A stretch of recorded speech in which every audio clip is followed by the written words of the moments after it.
Hello, Truth Seekers, and thank you for joining us for the first episode of Qvale was the Zodiac Killer. On this channel, we will be exploring and going into a lot of detail on why Qvale was the Zodiac Killer. Joining us for this series will be the man who spent 25 years of his life researching and amassing evidence that proves Qvale, also will be known as KQ on this channel, was the Zodiac. That man's name is Mike Rodelli. Mike is the author of In the Shadow of Mount Diablo, The Shocking True Identity of the Zodiac Killer. But before we get into the conversation, I kindly ask that you subscribe to our channel and discover how one of San Francisco's richest men literally got away with murder. Mike, the floor is yours. Thank you, Tom. It's nice to be here. So in 1998, I was working another in a series of dead-end jobs, which I was working for a temp agency at the time. At this particular job, I was working as an admin in an electronics company. And the job was kind of boring. I mean, there wasn't a lot for me to do anyway, and I wasn't really interested in being a secretary. I had a master's degree in oceanography at the time, and I was overeducated. So what I would do is during the day, I would seek ways to stimulate my brain. And one of the things I would do was to go on the internet, which was a new phenomenon at the time. And I would search and surf for things that would keep me interested in, something other than being an admin. So I happened upon the Zodiac Killer case because I had read Robert Graysmith's book in 1987 when the soft-covered edition came out. And I found Jackson Garland's website on the Zodiac Killer. Jackson Garland was a college student at the time, and he had about the only internet site, I think, on the Zodiac. Oh, wow. I also discovered some chat rooms and some message boards. And just to show you the time frame, at that time, people were arguing about whether Ted Kaczynski was a Zodiac Killer or not. So that's about the time frame that I was getting involved. And for those listening, Ted Kaczynski was the Unabomber. Right. He was the Unabomber, and Doug Oswell, who was actively researching at the time, who I used to talk to all the time, but he's sort of disappeared from the Zodiac scene now. He did research saying that Ted Kaczynski was actually the Zodiac Killer because he had lived in Berkeley, had taught in Berkeley, and he was out there during the time of the Zodiac crimes, and then of course he became a serial killer using bombs to threaten and blow up people. Who Yeah, you didn't want to get a letter from Ted there. No. Yeah, right. You wouldn't want to get you wouldn't have wanted to receive a letter with Ted Kaczynski's name on it. That's for sure. So anyway, there were people arguing back and forth. Mike Butterfield and Oswald and Doug Oswald in particular were arguing back and forth about whether Ted Kaczynski could be the Zodiac Killer. And I also started talking to some people on the internet, like a guy named Jonathan Zykowski Jr., Ed Neal, who later became my partner in all this, and a guy named Mike Kelleher, who was a behavioral profiler and author who would eventually go on to write the book This is the Zodiac Speaking, where he developed a behavioral profile on Zodiac based only on reading his letters. And was this before or after John Douglas came out with his book? Obviously the Mindhunter. I think it was after Douglas came out with his book. I know that I referred to Douglas's book too, and both of them basically had the same profile of Zodiac. He was a loser. He was a guy who was lived in his parents' basement and was compensating for his feelings of inadequacy by creating the Zodiac persona. So we were going to talk, just so the audience knows, we're going to discuss how those early profiles were not correct. Right. Later on, I would hook up with a top-notch profiler who totally turned the case upside down with his profile, but that's for the future. Mike Keller at the time was researching his book, and I guess he saw a spark of interest in me, and he and I started corresponding with each other back and forth via email. And in particular, I was interested in Riverside at the time because in 1998 and 1999, which is the period we're talking about, it was pretty much accepted that Riverside was Zodiac's first crime scene. Now, I'm not so sure that Zodiac killed Sherry Jo Bates in Riverside in 1966. And I think a lot of people are skeptical about whether that was the case. But Right. back then it was gospel. That was Zodiac's first crime scene, and so Right. I viewed it as being one where he might have been more vulnerable. He might have made mistakes because it was his first murder, and so I sort of focused on that and the confession letter that the accompanied that crime, and the Bates had to die letters, which also were associated with that crime. So that was basically where we were at that time, and I thought that the Zodiac had killed Sherry Joe Bates. So at some point, from going from 1998 into 1999 into June of 1999 specifically, I was speaking to Mike Kelleher, and I sent him an email. I don't remember what the email said, but he reminded me, in response to that email, he reminded me that Zodiac didn't send his first letters until after his second attack, his second murder, which was Darlene Ferrin, Blue Rock Springs. And I got to wondering when he said that, I got to wondering, and I said to myself, I mean, if this is something that was just a totally an innocent question that I asked myself. I didn't think it was anything profound, Sure. and I guess nobody had ever either asked themselves this before, or if they had, it never led anywhere. But I asked myself if Zodiac might have written his first letters um, after his first crimes instead of after his second crimes. So, in speaking to Mike Kelleher, he told me that uh, Zodiac didn't send his first letters until after his second attack, and I wondered if maybe Zodiac had sent letters prior to his second attack. And the way that I based my search for such a letter was I was thinking of the Bates had to die letters. Now, the Bates had to die letters were sent in April of 1967, exactly 6 months to the day after Sherry Joe Bates was murdered in Riverside. And there were three letters. They were sent to the Riverside Press, which was the newspaper down there, and still is actually. They were sent to the police, and they were sent to Sherry Joe Bates' father, and they basically said Bates had to die. There will be more. The one sent to his father said she had to die, since he would know who she was. She had to die. There will be more. And they were, like I said, they were sent exactly 6 months after the Bates murder. So these were thought to be possibly Zodiac's first murders if he didn't send the confession letter. And at the time, again, in 1998, 99, Right. people weren't sure if the confession letter was sent by the Zodiac or not.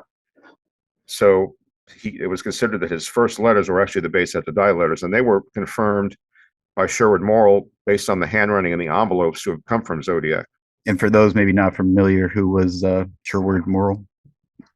Oh, Sherwood Morrill was the handwriting expert for the Department of Justice, who was the person who became the key handwriting guy in the Zodiac case back in the 1960s and 70s when the letters were sent. He was the handwriting guy who did all the handwriting matching at the time.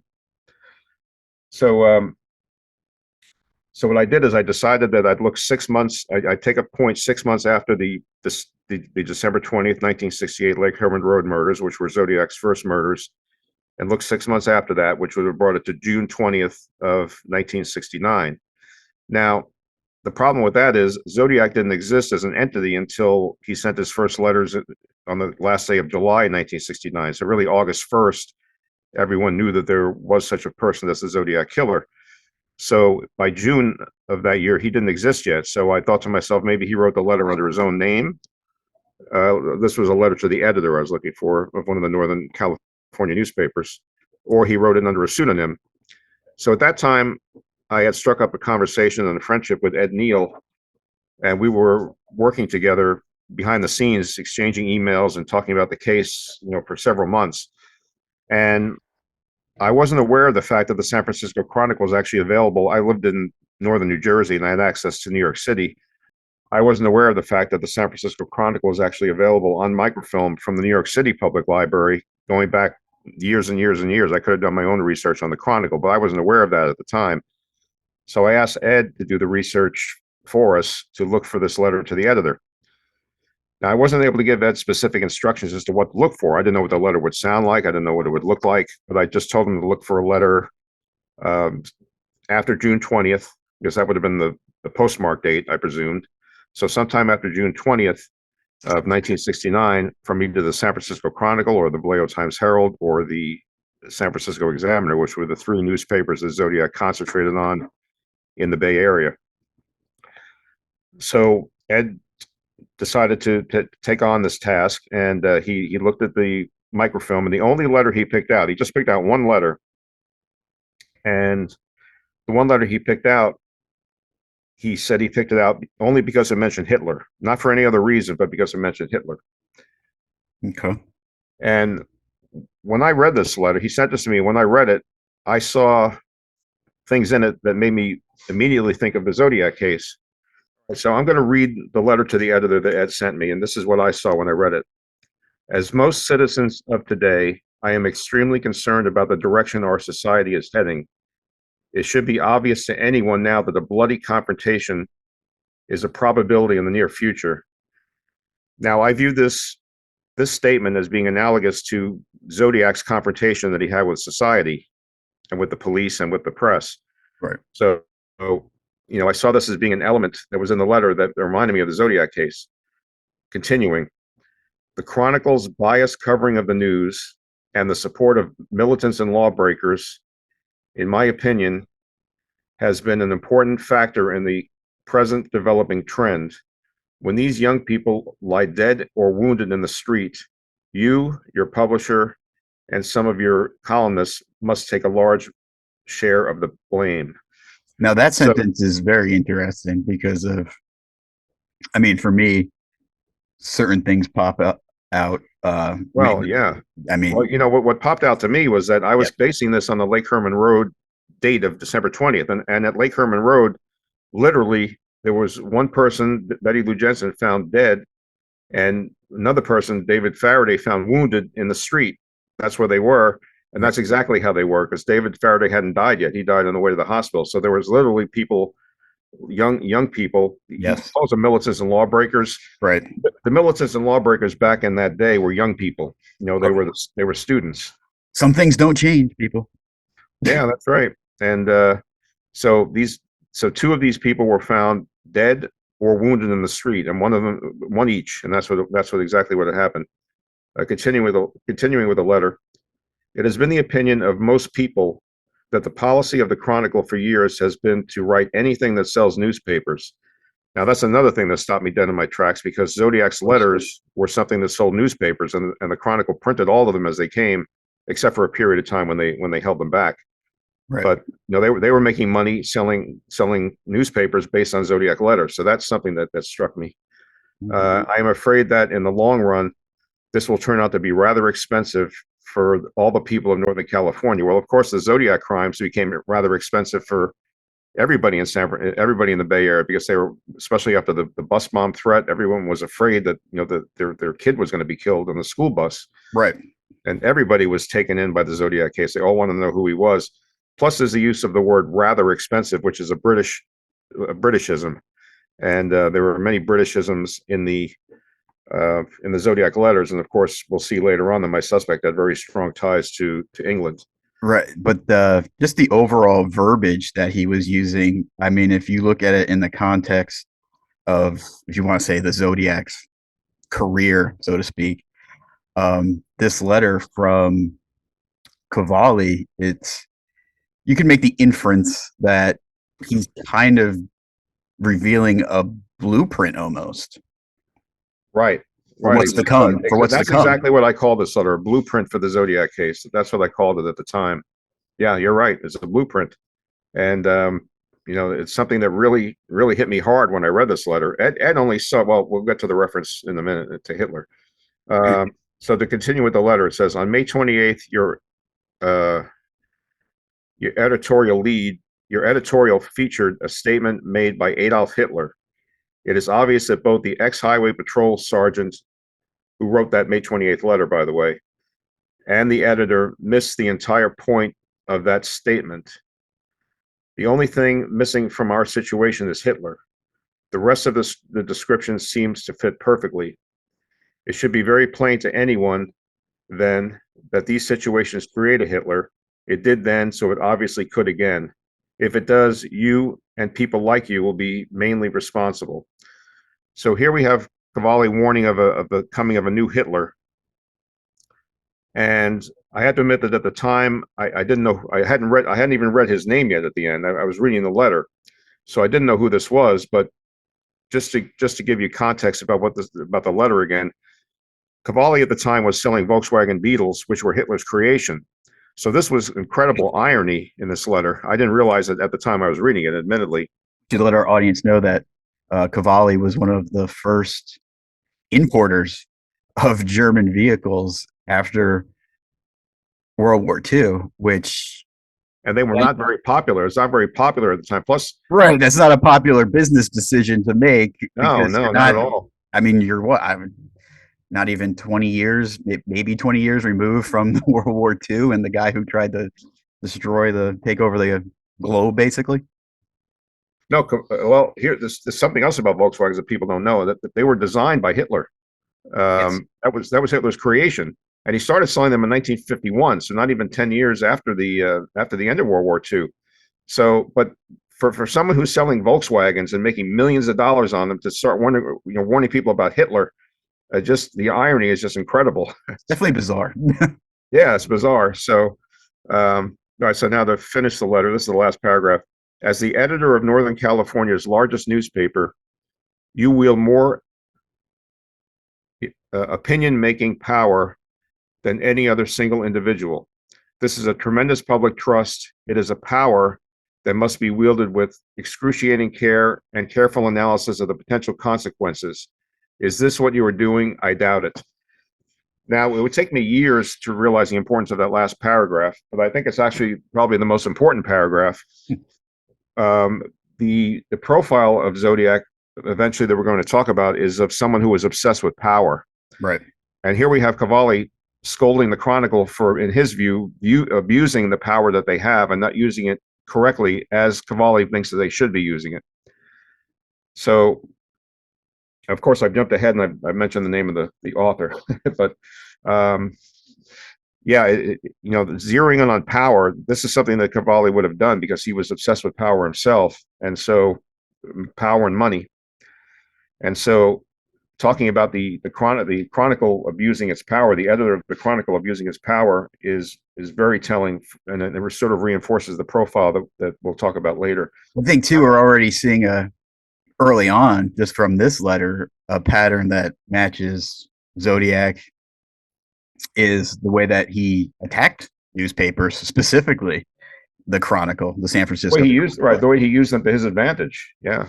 Yeah, I mean, he was obviously, you don't want to give him kudos for what he did. But he definitely knew how to manipulate the press to get what genius is the term I've heard used before, and I think that's probably accurate. He knew the power of the newspaper. He knew how to use it to his own advantage, and he took advantage of that knowledge. And that would make sense now if you think about it, the Hitler reference, because who else was such a master of propaganda machine that could just manipulation and warp the Joseph Goebbels and all that. Millions, so yeah, definitely. So now I've sort of spoiled the ending, but when I finished the letter, I looked at the name at the bottom of the letter, and it said Kjell. I couldn't even say it at the time. I could say it now. Kjell Qvale. Kjell H. Yeah, Qvale. and do you want to spell his name, because it's not how it sounds at all? Yeah, that's a good thing. His first name, it's a Norwegian name, so it's Kjell, and the middle name was Hammond, Hammond, and the last name was Qvale, Qvale. And Qvale himself used to say that you never see a Q and a V together, and that's true. So that makes the name very unusual and very difficult to pronounce. In fact, I dictate a lot of my emails, and when I say Kjell Qvale, the name that my phone spells is Cavali, which is like an Italian name, but that's actually the way you say it, Qvale. So that's his name. So when I looked at the bottom of the letter and I saw this name, Kjell Qvale, it was really weird because Ed and I had reached back 30 years at the time, from 1999 to 1969, and 3,000 miles across the country, pulled out one letter. I didn't pull it out, and Ed pulled it out, and it turned out that I had an idea of who Kjell Qvale was. I mean, it was really a weird situation because I recognized the name, and I tried to think of where I recognized it from, and I realized because I was interested in horse racing as a handicapper at the time, I realized that I had seen it before in the Daily Racing Form. So living in the great state of New Jersey at the time, or were you in I was in the great state of New Jersey at the time, and still am. But I was in northern New Jersey in Denville. Now I'm in Atlantic City. But so I went home that night, and I immediately went to my trusty stack of old racing forms, and I started going through them for Southern California racing because that's what I concentrated on, like Santa Anita, Hollywood, Del Mar circuit. Hollywood Park is no longer in existence, but at the time it was. Mhm. And I started looking through the racing forums for Southern California racing, and I came across a horse, and I'll never forget the name, but it was Sky Stalker, which sort of carries symbolism in and of itself for the Zodiac case. It was a son of a son or daughter. I think it was a son of Skywalker. So Skystalker wasn't that great a variance from the name of the sire. It was almost named after the sire, Skystalker, Skywalker. Yeah. So And this is that's before right. Star Wars. Yeah, right. Yeah. I almost said. I think I said Star. Yeah, it's Skywalker. So and Sky Stalker. So when I saw this reference to the sky, which is obviously where the Zodiac is, the Zodiac signs of the Zodiac are in the sky, plus stalking, which is what you could somehow infer Zodiac was doing to some of his victims, even though I don't think he was a stalker. But the implication of someone stalking someone in the sky really resonated with me. When I saw the name of that horse, and I was like, I wonder what the meaning of that horse's name is.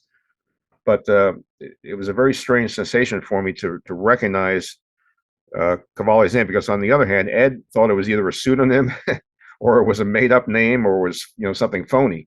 So he had no idea who Qvale was, but I did. And that concludes the first episode of Qvale was the Zodiac Killer. Mike and I hope you enjoyed our conversation. If you did, please hit the subscribe button. And we will be back in a week or so with more evidence, more facts pertaining to Qvale and the Zodiac case in general. Thank you. Thank you for your time, and be safe.